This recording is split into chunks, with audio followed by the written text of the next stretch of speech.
Make chicken rice.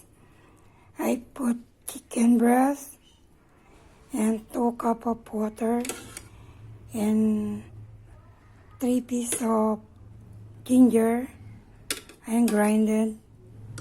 Ayan po. And then put 1.5 cup of rice. And then put ginisa mix. And little bit salt.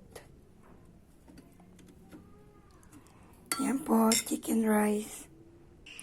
Boiled a little bit and then put the rice. There.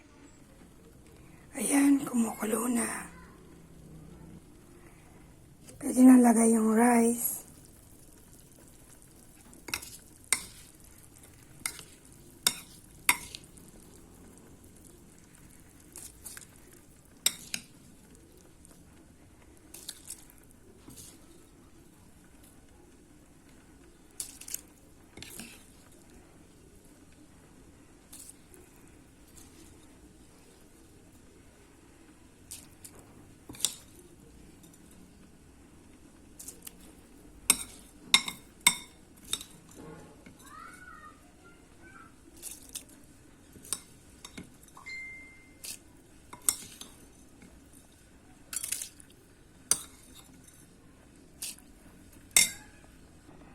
Ayan, nailagay na lahat.